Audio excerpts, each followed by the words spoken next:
Oh, great. So one of the things I was really excited about when I was putting together the program was to see how much actually like overlap and similarities there are thematically in a lot of the things that we're all working on. And some of this work I wasn't aware about. So it's really great to see, actually there's some work that you're doing, and you, Desi, and Rob, like we're all doing a lot of stuff that is thematically really, really related. So I think we're kind of circling an idea here with some of this new work.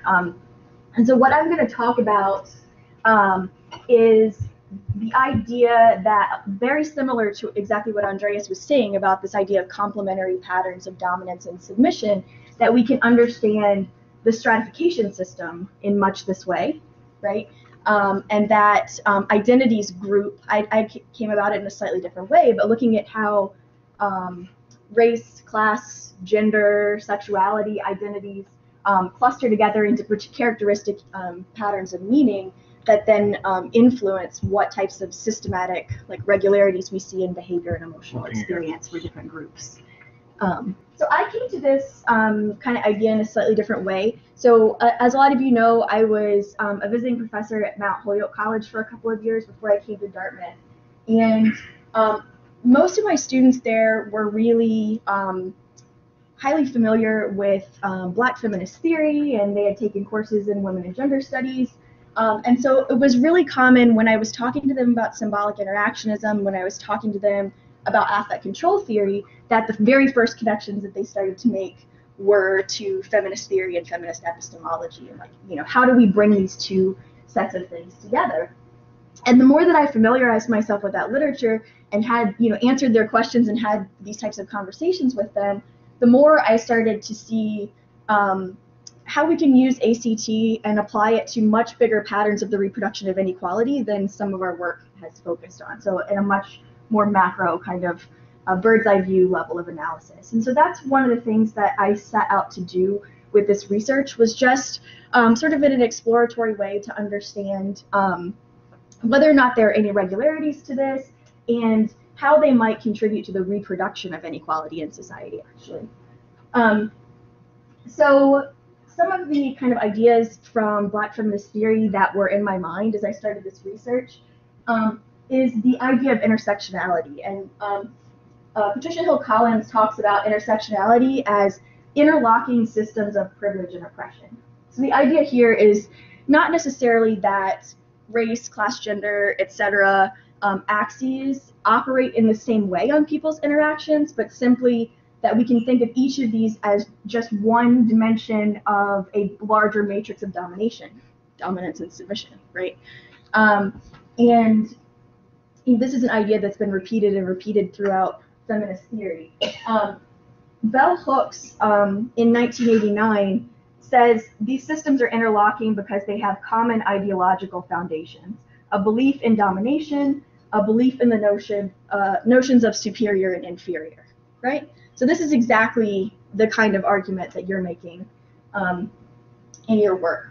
I also thought about, some of you may be familiar with Audre Lorde's work on the mythical norm. That's another concept that kind of came to mind. Mythical norm is, if we think about American society or whatever society, who are the prototypical people that come to our mind as best representations of what is valued, esteemed, powerful in our society, right? So in U.S. culture, the mythical norm is, a white, male, Christian, wealthy, et cetera, kind of person. And so I was particularly interested in this study and understanding how privilege on all of these different dimensions might glom together in terms of EPA meanings and tell us something, some regularities in patterns of behavior and emotions across very different types of identities. And this has kind of started to penetrate its way into the group process literature and the social psychological literature, for example, through Cecilia Ridgway's work with Chriselle Katz about characteristic cultural binds and freedoms, so kind of entering through expectation states theory. And what I want to point out here is that there's a lot of shared ground here with symbolic interactionist thought, because the basic argument is that cultural beliefs that are attached to identities translate into patterns of social experiences, social action, and interaction. Black feminist theorists, additionally, we're not getting into this until tomorrow, but they also talk a lot about not only how it's embedded in interactions, but how it's embedded in institutions, and how it's embedded in our own sense of self, right? So we'll start to talk about those issues a little bit more tomorrow. Okay, so I had two main goals for this research. First of all, I wanted to just identify the meaning profiles that characterize groups' relative status and power within systems of inequality using the dimensions of evaluation and potency, which have been linked with those two things in prior work. Specific attention to the affective profile of privilege. And I wanted to also then see how that translated into patterns of social behavior that might reproduce inequality through interactions. So this was a small dictionary study, basically participants just completed EPA ratings. You saw the design in our methods session earlier today, actually. That was this study. So they completed EPA ratings of 28 identities: gender, sexual, racial, ethnic, national, religious, and class. The three kind of sets of analyses that I did were K-means cluster analysis to group people by sentiments, basically what you did. And that was a Euclidean distance cluster analysis. And then I did 178 within category event simulations. Within category meaning that I interacted gender with gender identities, race with race identities, things like that. Categories. And then aggregated the results by cluster to see what sorts of regularities were emerging. And lastly, I did ANOVAs and pairwise comparisons to test for significant differences in sentiments, behaviors, and emotions by cluster. Okay, so going into this, I expected or hoped to find that there were, in fact, these patterns, these regularities that were not necessarily guided by institutions as much as they were by these profiles of kind of dominance and submission. And I was actually quite shocked to find out that the first cluster was exclusively those mythical norm privileged identities that I was interested in, that they were put in the study for that purpose. So cluster one was cisgender, heterosexual, white, American Christian, and rich. Those are the identities that glom together there. Okay. And then what's interesting about the other, so this four cluster solution was ideal. And these other three clusters had really different patterns of meanings that sort of complement and react to the dominant identities in really particular ways.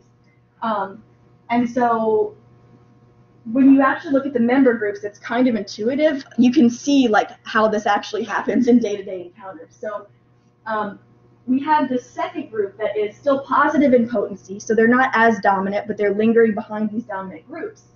But they have to be really nice, right? They're threatening because they're closest in power to the highest groups, and so what we'll wind up seeing is how that anticipation of showing you're nice translates into you're non-threatening, basically, right? You're translating that into your behavior and action.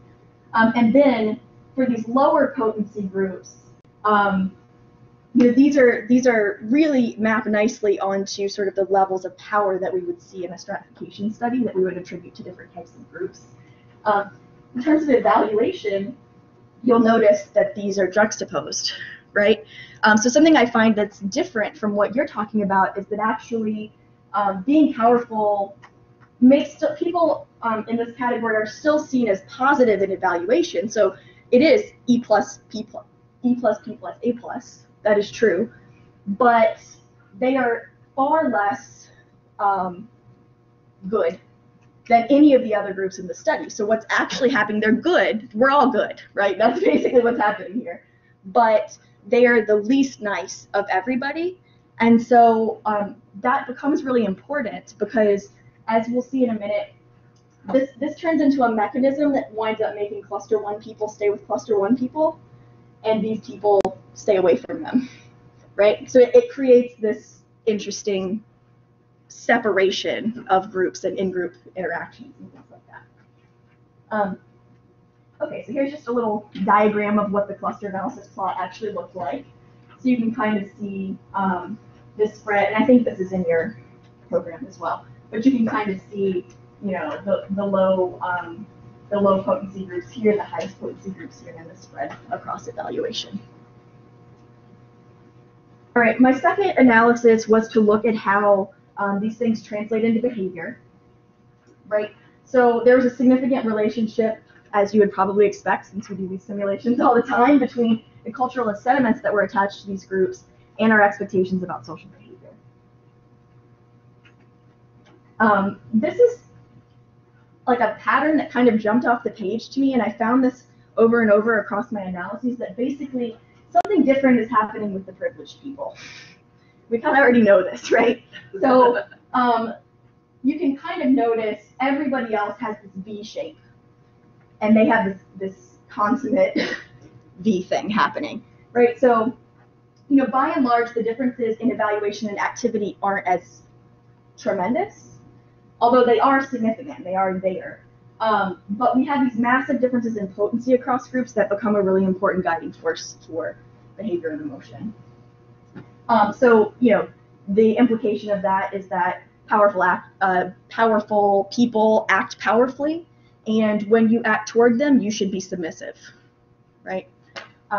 Weak people act weakly, and if you act toward them, you should be dominant, right? So it's the same complementarity thing that you're talking about. This was something else that I thought was really fascinating. It's systematically worse than the types of effects we're seeing everywhere when cluster 1 people get together with cluster 4 people. So when you had at the top the highest potency and the lowest potency people next to each other in your diagram, when a beggar and an authority get together, yikes, right? Like, so that it's systematically worse. It's proportionally worse than any other relationship that we see. And we find similar things for emotions, right? The same results translate over into emotions. For actors, we see a very similar pattern, right? And this is something that I want to highlight at the end of the talk.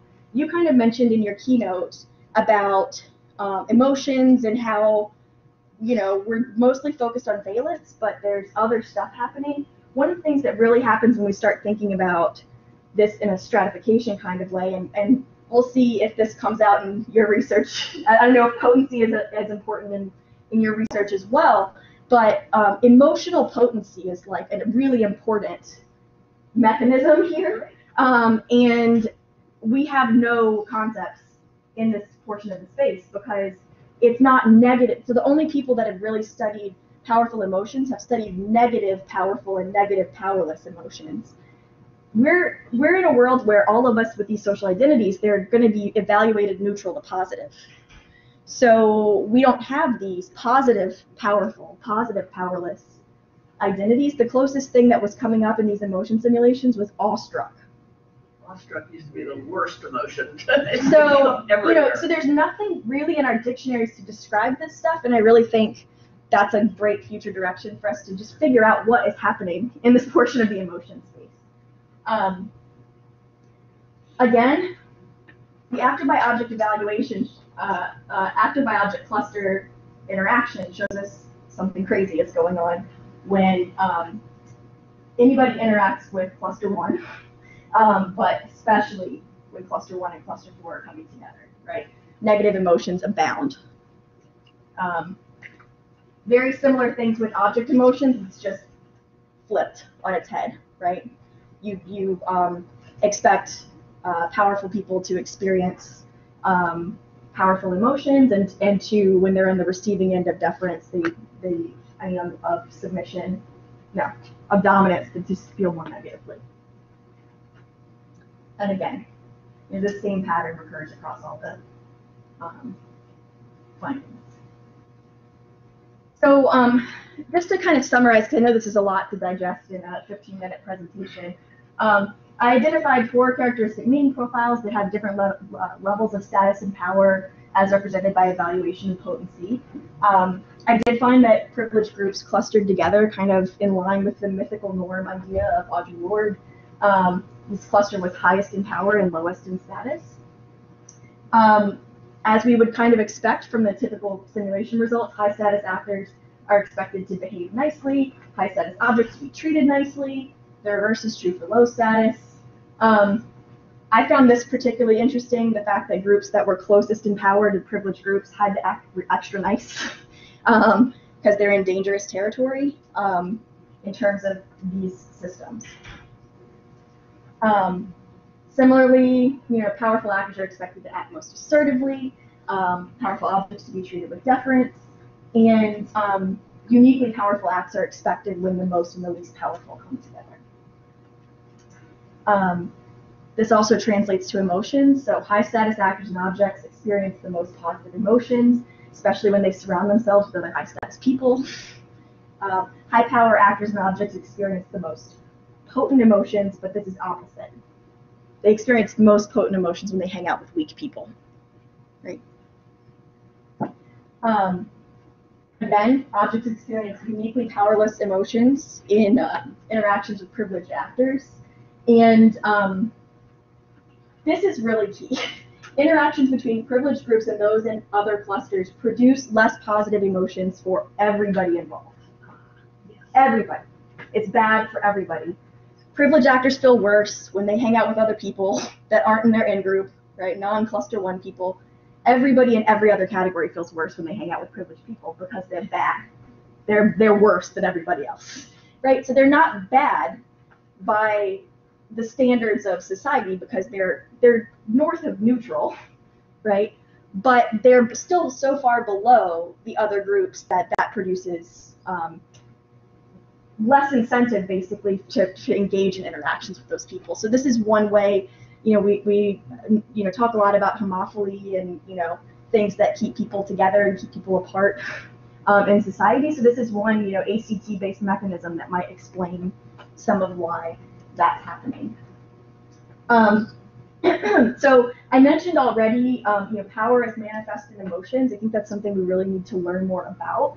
I was really intrigued by those results, and I didn't know where to go with it. So if anybody has been thinking about emotional potency, there's some work by Fisher and colleagues like 10 or 15 years ago, and that's really the only stuff I could find about powerful emotions. And I also think, I started off this talk by talking about Black feminist theory and intersectionality and all of these things, but I know, like, you did some work with Bethany. Like, there's been some conversation as we're talking about multiple identities about how to bridge some of the Bayesian stuff and the intersectional stuff and really make sense of how identities compound on one another and modifiers compound on one another. So I think that's a really important research area for us to understand, is like, in addition to what we find here, how is this complicated when we look at how identities aggregate, particularly as they aggregate within people in different situations. So that's all. Thank you.